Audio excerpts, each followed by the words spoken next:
On the most dangerous day of the 20th century, nuclear-armed American fighters scrambled towards Siberia to cover a pilot who was never supposed to be there. Charles Malsby had flown north from Alaska to collect air samples above the pole. The aurora washed out the stars he steered by.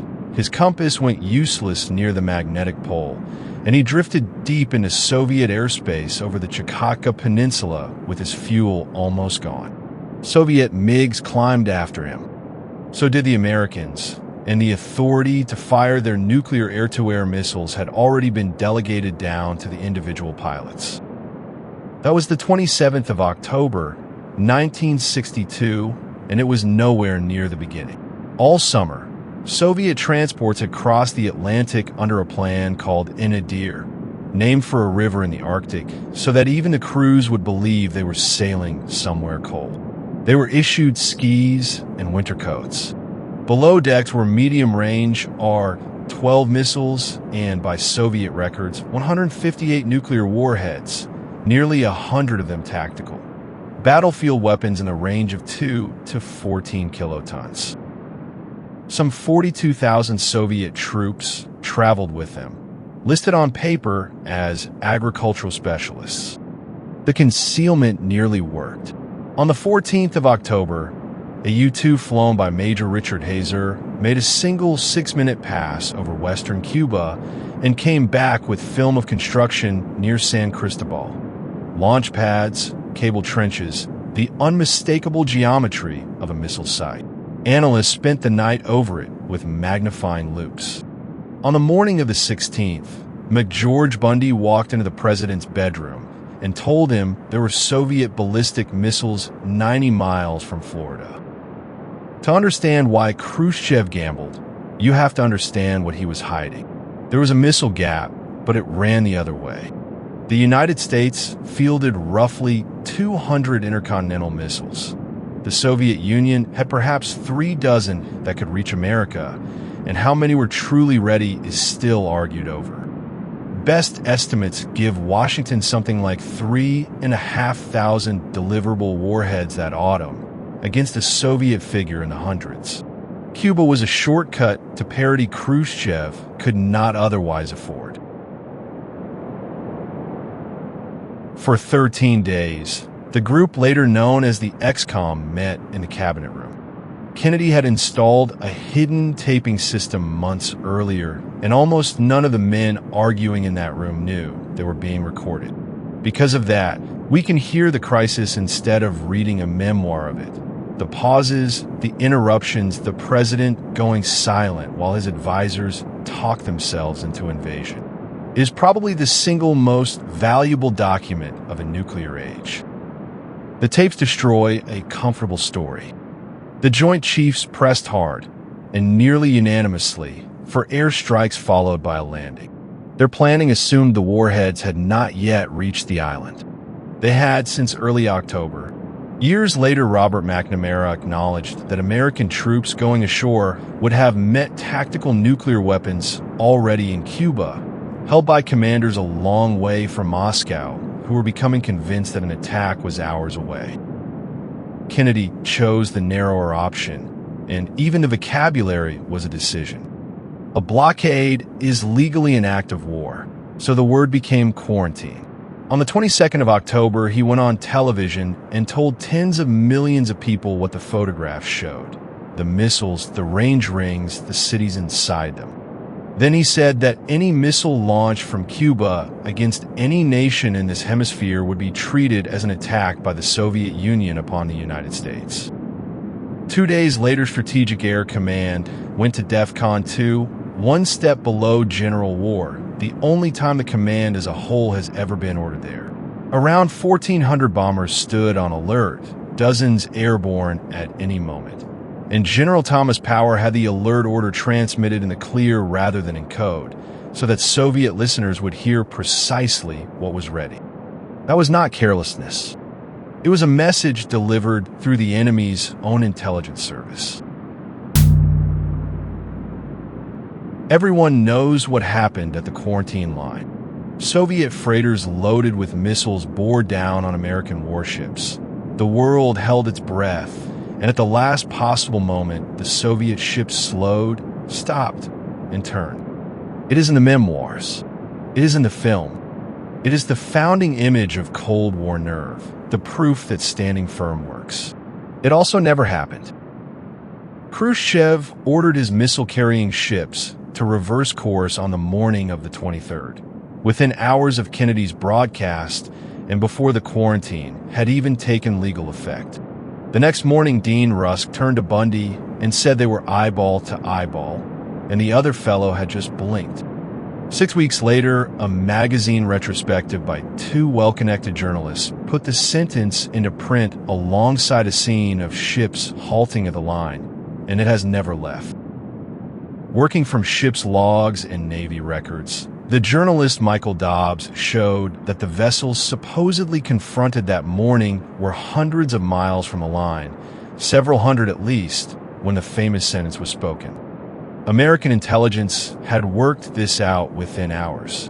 Nobody in the administration had the slightest interest in correcting the record. A president staring down a reckless adversary made a far better story than a president being handed a decision already taken in Moscow. This is more than trivia. For half a century, the lesson drawn from Cuba was that firmness alone makes the other side fold. And that lesson was carried into Vietnam and into every confrontation after it. What actually worked was slower and less flattering. Concession, delay, deliberate ambiguity, and a private channel neither leader would admit existed. The myth taught a generation the wrong reason for its own survival, and they went looking for chances to apply it. On the 27th of October, a surface-to-air missile battery near Baines tracked a U-2 over eastern Cuba and fired. Major Rudolph Anderson, who had flown the second reconnaissance mission over the island 12 days earlier, was killed. The order had not come from Khrushchev. Two Soviet generals in Cuba, Stepan Grechko and Leonid Garbuz, took the decision themselves while their commander was unreachable. Moscow learned afterwards that its own officers had killed an American airman without asking anyone. That same morning, Fidel Castro sat with the Soviet ambassador in Havana and dictated a message to Khrushchev. If the Americans invaded, he wrote, the Soviet Union should not wait to be struck first. Khrushchev read it with something close to horror and later said as much. He had placed nuclear weapons inside a chain of command he did not fully control, beside an ally who appeared willing to be annihilated on principle. That letter changed his arithmetic more than any warship did. Hours later came Malsby, lost above Siberia in an unarmed aircraft running on fumes, with nuclear-armed interceptors converging from two directions and neither side able to talk to the other. He glided into a strip in western Alaska on empty tanks. Kennedy's response, when he was told, was bleak humor. There's always some son of a bitch who does not get the word. It was the second unauthorized act of a single afternoon. By that evening, the briefings said every Soviet medium-range missile in Cuba was operational and on its launcher. Standing contingency orders required an airstrike against any battery that fired on an American aircraft. A battery had fired. An American pilot was dead. The strike did not go. Kennedy overruled the plan his own military had written, absorbing a death rather than answering it. And it is the most consequential thing he did in 13 days. 4 Foxtrot-class diesel submarines had left the Kola Peninsula at the start of October. Each carried one torpedo with a nuclear warhead, and Washington did not know it. By the 27th, B-59 had been hunted for days, batteries dying, air foul, interior temperatures reportedly nearing 50 degrees Celsius, no contact with Moscow for a week.